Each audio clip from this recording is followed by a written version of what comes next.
नमस्कार, देवभूमि चैनल में आपका स्वागत है। आज का हमारा जो वीडियो है शुक्रवार स्पेशल है। इसमें आज हम सुनेंगे संतोषी माता का जो व्रत होता है उसकी विधि क्या है, किस प्रकार से संतोषी माता का व्रत किया जाना चाहिए और संतोषी माता के व्रत की कथा क्या है। इस व्रत को करने वाला कथा कहते व सुनते समय हाथ में गुड़ व भुने चने रखें। सुनने वाला संतोषी माता की जय, संतोषी माता की जय मुख से बोलते जाएं। कथा समाप्त होने पर हाथ का गुड़ चना गौ माता को खिला दें। कलश में रखा हुआ गुड़ चना सबको प्रसाद रूप में बांट दें। कथा से पहले कलश को जल से भर कर रखें। उसके ऊपर गुड़ चने से भरा एक पात्र रखें। कथा समाप्त होने और आरती होने के बाद कलश के जल को घर में सब जगह छिड़कें और बचा हुआ जल तुलसी के गमले में या क्यारी में डाल दें। व्रत के उद्यापन में 2.5 सेर खाजा, मोमनदार पूड़ी, खीर, चने का साग नैवेद्य रखें। घी का दीपक जला संतोषी माता की जय जयकार बोलकर नारियल को फोड़ें। इस दिन घर में कोई खटाई न खावे, ना बनावे और ना आपको खुद खाना है ना किसी और को खिलाना है, किसी दूसरे को खाने भी ना दें। इस दिन 8 लड़कों को भोजन कराएं। देवर, जेठ, घर, कुटुंब के लड़के मिलते हैं तो दूसरों को बुलाने की आवश्यकता नहीं है। कुटुंब में ना मिले तो ब्राह्मण के यहाँ से किसी को बुला सकते हैं या रिश्तेदारों या पड़ोसियों के लड़के को बुला सकते हैं। उन्हें खटाई की कोई वस्तु ना दें तथा यह भी उनको कहकर भोजन कराएं कि वो खटाई ना खाएं और यथाशक्ति उन्हें दक्षिणा दें। इस प्रकार से शुक्रवार का माँ संतोषी का जो व्रत है उसका उद्यापन भी होता है। ये उसकी विधि है। इस प्रकार पूजा करने के बाद, कलश आदि की पूजा करने के बाद बैठकर माँ संतोषी की कथा सुने। कथा सुनने का जो नियम है, जैसा कि आपको शुरुआत में बताया कि हाथ में गुड़ और चना ले लें। आइए अब माँ संतोषी की कथा आरंभ करते हैं। अगर आपने आज संतोषी माता का व्रत किया है तो आप अपने हाथ में गुड़ और चना ले लीजिए, और अगर आपने व्रत नहीं किया है, आज शुक्रवार है इसलिए आप माँ संतोषी की कथा सुन रहे हैं, तो शांत चित्त होकर एक स्थान ग्रहण कर लें और संतोषी माता के चरणों में ध्यान को लगाएं और कथा सुनना आरंभ करें। कथा इस प्रकार है। एक बुढ़िया थी और उसके 7 पुत्र थे। 6 कमाने वाले थे, 1 निकम्मा था। बुढ़िया माँ 6 पुत्रों की रसोई बनाती, भोजन कराती और पीछे से जो बचता वो 7वें को दे देती। परंतु वह बड़ा भोला भाला था, मन में कुछ विचार ना करता था। एक दिन बहू से बोला, देखो मेरी माता का मुझ पर कितना प्यार है। वह बोली, क्यों नहीं, सबका झूठा बचा हुआ तो तुमको खिलाती है। वह बोला, भला ऐसा भी कहीं हो सकता है? मेरी माँ मेरे साथ ऐसा नहीं कर सकती। मैं जब तक आँखों से ना देखूं मान नहीं सकता। बहू ने हंसकर कहा, तुम देख लोगे तब तो मानोगे। कुछ दिन बाद बड़ा त्योहार आया। घर में 7 प्रकार के भोजन और चूरमे के लड्डू बने। वह जांचने को सिर दर्द का बहाना करके पतला कपड़ा सिर पर ओढ़कर रसोई घर में ही सो गया और कपड़े में से सब कुछ देखता रहा। 6 भाई भोजन करने आए। उसने देखा माँ ने उनके लिए सुंदर सुंदर आसन बिछाए, 7 प्रकार की रसोई परोसी। वह आग्रह करके जिमाती है, वह देखता रहा। 6 भाई भोजन करके उठे। तब माता ने उनकी झूठी थालियों में से लड्डुओं के टुकड़ों को इकट्ठा किया और एक लड्डू बना दिया। झूठन साफ कर बुढ़िया माँ ने पुकारा, उठो बेटा, 6 भाई भोजन करके चले गए, अब तू ही बाकी है, उठना, कब खाएगा? वह कहने लगा, माँ मुझे भोजन नहीं करना, मैं परदेश जा रहा हूँ। माता ने कहा, कल जाता हो तो आज ही जा। वह बोला, हाँ हाँ आज ही जा रहा हूँ। यह कहकर वह घर से निकल गया। चलते समय बहू की याद आई। वह गौशाला में उपले थाप रही थी। वहीं जाकर उससे बोला, हम जावें परदेश को आवें कुछ काल, तुम रहियो संतोष से धर्म आपनो पाल। वह बोली जाओ पिया आनंद से, हमरो सोचत हटाए, राम भरोसे हम रहें ईश्वर तुम्हें सहाय। देख निशानी आपकी देख धरूं मैं धीर, सुधी हमरी मति मिसारियो, रखियो मन गंभीर। इस प्रकार से वह बोला, मेरे पास तो कुछ नहीं है, यह अंगूठी है, सो ले ले और अपनी कुछ निशानी मुझे दे दे। वह बोली, मेरे पास क्या है, यह गोबर भरा हाथ है। यह कहकर उसकी पीठ में गोबर के हाथ से थाप मार दी। वह चल दिया। चलते चलते दूर देश में पहुंचा। वहाँ पर एक साहूकार की दुकान थी। वहाँ जाकर कहने लगा, भाई मुझे नौकरी पर रख लो। साहूकार को ज़रूरत थी तो बोला, रह जा। लड़के ने पूछा, तनख्वाह क्या दोगे? साहूकार ने कहा, काम देखकर दाम मिलेंगे। साहूकार की नौकरी मिली। वह सवेरे 7 बजे से रात तक नौकरी बजाने लगा। कुछ दिनों में दुकानदार का सारा लेन देन, हिसाब किताब, ग्राहकों को माल बेचना, सारा काम करने लगा। साहूकार के 7-8 नौकर थे। वे सब चक्कर खाने लगे कि यह तो बहुत होशियार बन गया है। सेठ भी काम देखकर और 3 महीने में उसे आधे मुनाफे का साझेदार बना लिया। वह 12 वर्ष में ही नामी सेठ बन गया और मालिक का सारा कारोबार उस पर छोड़कर बाहर चला गया। अब बहू पर क्या बीती वो भी सुनो। सास ससुर उसे दुख देने लगे। सारी गृहस्थी का काम करके उसे लकड़ी लेने जंगल में भेजते। इस बीच घर की रोटियों के आटे से जो भूसा निकलता उसकी रोटी बनाकर उसके लिए रख दी जाती और फूटे नारियल के खोपरे में पानी भर दिया जाता। इस तरह दिन बीतते रहे। एक दिन वह लकड़ी लेने जा रही थी कि रास्ते में बहुत सी स्त्रियां संतोषी माता का व्रत करती दिखाई दी। वह वहां खड़ी होकर कथा सुनकर बोली, बहनों, यह तुम किस देवता का व्रत करती हो और इसके करने से क्या फल मिलता है? इस व्रत के करने की विधि क्या है? यदि तुम अपने व्रत का विधान मुझे समझाकर कहोगी तो मैं तुम्हारा एहसान मानूंगी। तब उनमें से एक स्त्री बोली, सुनो, यह संतोषी माता का व्रत है। इसके करने से निर्धनता, दरिद्रता का नाश होता है और लक्ष्मी आती है। मन की चिंताएं दूर होती हैं। घर में सुख होने से मन को प्रसन्नता और शांति मिलती है। निपुत्र को पुत्र मिलता है। प्रीतम अगर बाहर गया हो तो जल्दी आता है। कुंवारी कन्या को मनपसंद वर मिलता है। राजद्वारे में बहुत दिनों से मुकदमा चलता हो तो मुकदमा खत्म हो जाता है। सब तरह सुख शांति हो। घर में धन जमा हो, पैसा जायदाद का लाभ हो, रोग दूर हो जाते हैं और जो कुछ मन में कामना हो वे सब इस संतोषी माता की कृपा से पूरे हो जाते हैं। इसमें संदेह भी नहीं है। वह पूछने लगी, यह व्रत कैसे किया जाता है, यह भी बताओ तो बड़ी कृपा होगी। स्त्री कहने लगी, 1.25 रुपये का गुड़ चना लेना, इच्छा हो तो 5.25 रुपये का ले लेना या 11.25 रुपये का भी ले सकते हैं। ये आपकी सहूलियत के अनुसार है। जितने पैसे आपके पास हो उसके अनुसार लेना। बिना परेशानी, श्रद्धा और प्रेम से जितना बन सके सवाया लेना। 1.25 रुपये से 5.25 रुपये तथा इससे भी ज़्यादा शक्ति और भक्ति अनुसार लें। हर शुक्रवार को निराहार रहकर कथा कहना, सुनना। इसके बीच क्रम टूटे नहीं, लगातार नियम पालन करना। सुनने वाला कोई ना मिले तो घी का दीपक जलाकर उसके आगे जल के पात्र को रखकर कथा कहना, परंतु नियम नहीं टूटना चाहिए। जब तक कार्य सिद्ध न हो नियम पालन करना और कार्य सिद्ध हो जाने पर ही व्रत का उद्यापन करना। 3 मास में माता फल पूरा करती हैं। यदि किसी के खोटे ग्रह हों तो भी माता 1 वर्ष में अवश्य कार्य को सिद्ध करती हैं। कार्य सिद्ध होने पर ही उद्यापन करना चाहिए, बीच में नहीं। उद्यापन में 2.5 सेर आटे का खाजा तथा इसी परिमाण में खीर तथा चने का साग करना। 8 लड़कों को भोजन कराना। जहाँ तक मिले देवर, जेठ, भाई, बंधु, कुटुंब के लड़के लेना। ना मिले तो रिश्तेदारों और पड़ोसियों के लड़के बुलाना। अर्थात पहले कोशिश करें कि आपके परिवार कुटुंब के ही कोई लड़के मिल जाए। अगर आपके परिवार कुटुंब के लड़के नहीं मिलते हैं तो आप रिश्तेदारों या पड़ोसियों के यहाँ से ले सकते हैं, अन्यथा किसी ब्राह्मण के यहाँ से बुला सकते हैं। उन्हें भोजन कराना, यथाशक्ति दक्षिणा दे। माता का नियम पूरा करना। उस दिन घर में कोई खटाई ना खावे, इसका विशेष ध्यान रखना।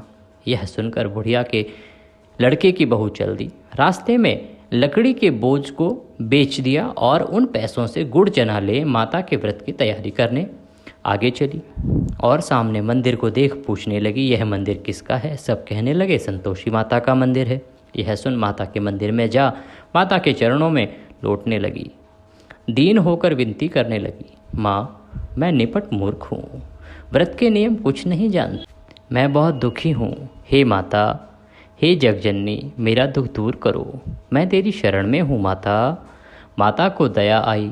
एक शुक्रवार बीता कि दूसरे शुक्रवार को ही इसके पति का पत्र आया और तीसरे को उसका भेजा हुआ पैसा भी आ पहुँचा। यह देख जेठानी मुँह सिकोड़ने लगी। इतने दिनों में पैसा आया, इसमें क्या बढ़ाई है। लड़के ताने देने लगे। काकी के पास अब पत्र आने लगे हैं, रुपया आने लगा है, अब तो काकी की खातिर बढ़ेगी, अब तो काकी बुलाने से भी नहीं बोलेगी। बेचारी सरलता से कहती, भैया पत्र आवे रुपया आवे तो हम सब के लिए अच्छा है। ऐसा कहकर आंखों में आंसू भरकर संतोषी माता के मंदिर में आ मातेश्वरी के चरणों में गिरकर रोने लगी। माँ, मैंने तुमसे पैसा नहीं मांगा, मुझे पैसे से क्या काम है, मुझे तो अपने सुहाग से काम है। मैं तो अपने स्वामी के दर्शन और सेवा मांगती हूँ। तब माता ने प्रसन्न होकर कहा, जा बेटी, तेरा स्वामी आएगा। यह सुन खुशी से बावली होकर घर में जाकर काम करने लगी। अब संतोषी माँ विचार करने लगी, इस भोली पुत्री से मैंने कह तो दिया कि तेरा पति आएगा, पर आएगा कहाँ से। वह तो स्वप्न में भी इसे याद नहीं करता, उसे याद दिलाने मुझे खुद जाना पड़ेगा। इस तरह माता बुढ़िया के बेटे के पास जा स्वप्न में प्रकट होकर कहने लगी, साहूकार के बेटे, सोता है या जागता है। वह बोला, माता सोता भी नहीं हूँ और जागता भी नहीं हूँ, बीच में ही हूँ, कहो क्या आज्ञा है। माँ कहने लगी, तेरा घर बार कुछ है या नहीं। वह बोला, मेरा सब कुछ है माता, माँ बाप भाई बहन बहू, क्या कमी है। माँ बोली, भोले पुत्र, तेरी स्त्री घोर कष्ट उठा रही है, माँ बाप उसे दुख दे रहे हैं, वह तेरे लिए तरस रही है, तू उसकी सुध तो ले।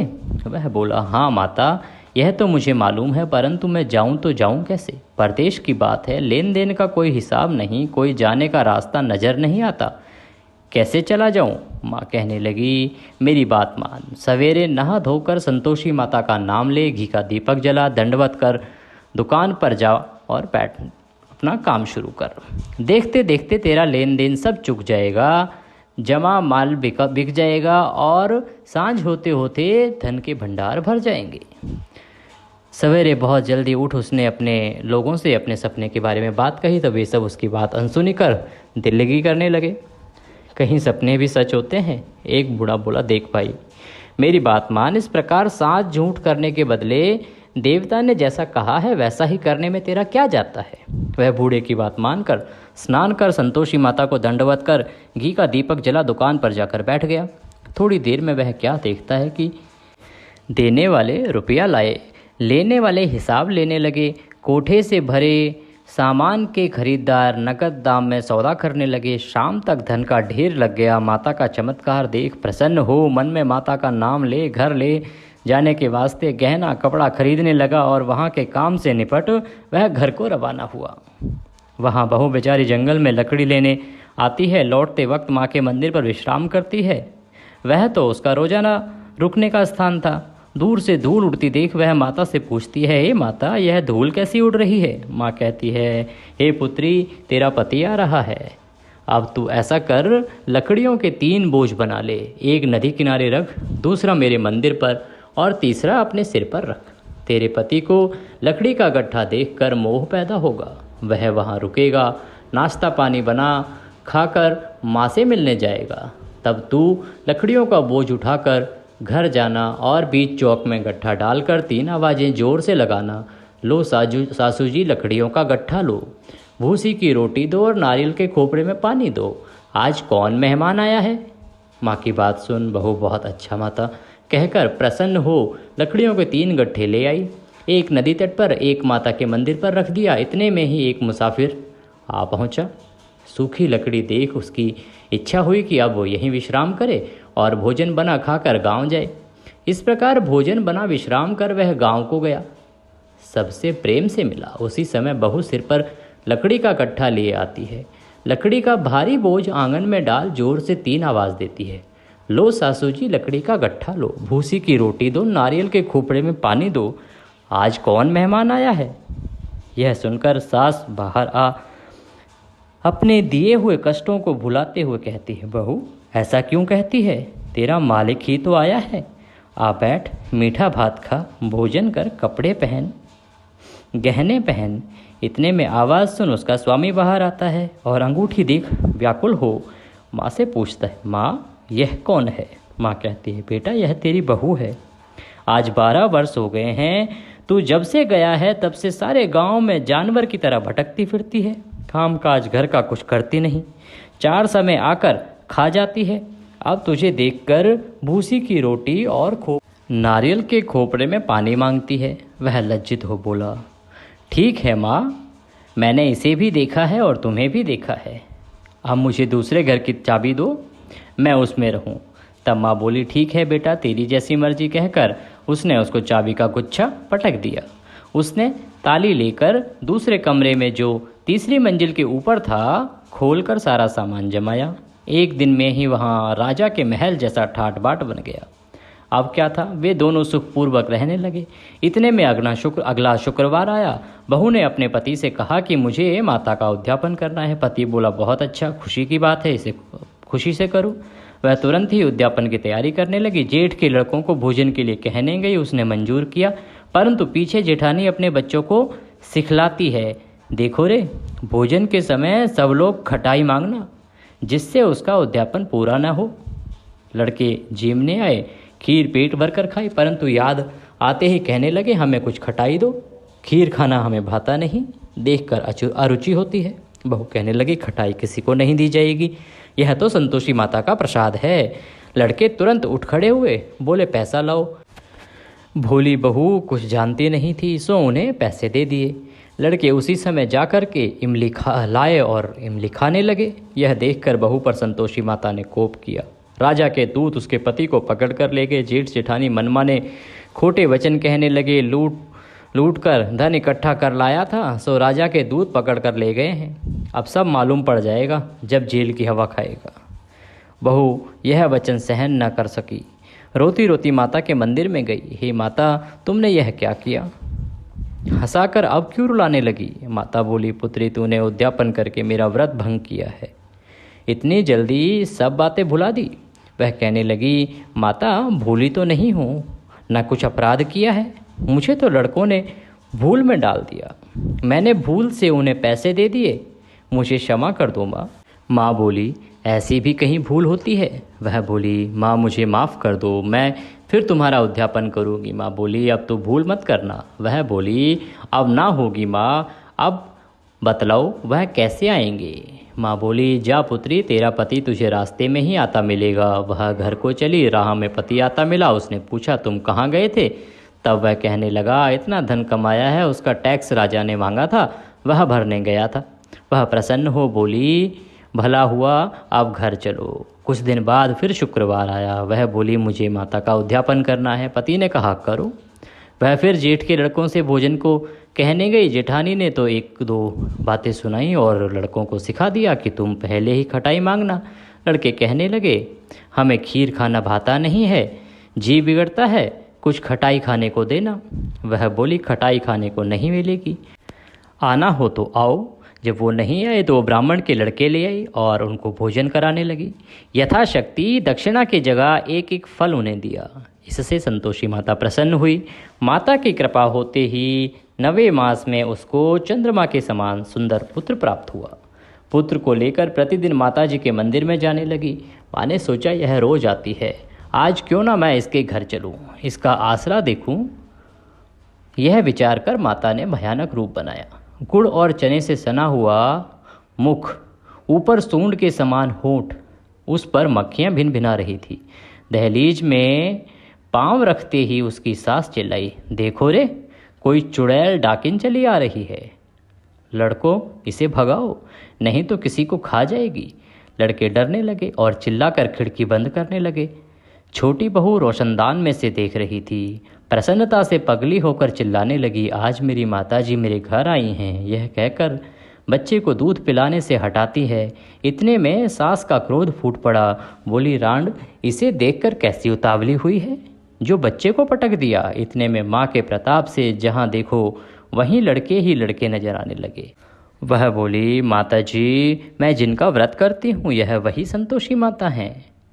इतना कह झट से सारे घर के किवाड़ खोल देती है। सबने माता के चरण पकड़ लिए और विनती कर कहने लगे, हे माता, हम मूर्ख हैं, हम अज्ञानी हैं, पापी हैं, तुम्हारे व्रत की विधि हम नहीं जानते, तुम्हारा व्रत भंग कर हमने बहुत बड़ा अपराध किया है। हे माता, आप हमारा अपराध क्षमा करो। इस प्रकार माता प्रसन्न हुई। माता ने बहू को जैसा फल दिया वैसा सबको दे, जो पढ़े उसका मनोरथ पूर्ण हो। बोलो संतोषी माता की जय। इसी के साथ संतोषी माता के व्रत की यह कथा यहाँ पर समाप्त होती है। इसको शुक्रवार को सुनने से माता का आशीर्वाद हमें प्राप्त होता है।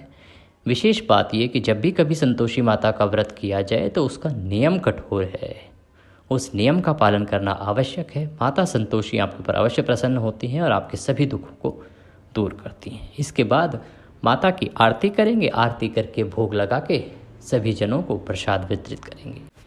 इस वीडियो में अभी के लिए इतना ही। अगर वीडियो अच्छा लगा हो तो वीडियो को लाइक अवश्य करें। कमेंट बॉक्स में जय संतोषी माँ लिखना ना भूलें। माता की कृपा आप पर, हम पर, सब पर बनी रहे, इसी आशा के साथ अभी लेते हैं आपसे विदा। अगली वीडियो में फिर होगी आपसे मुलाकात। तब तक के लिए जय संतोषी माँ।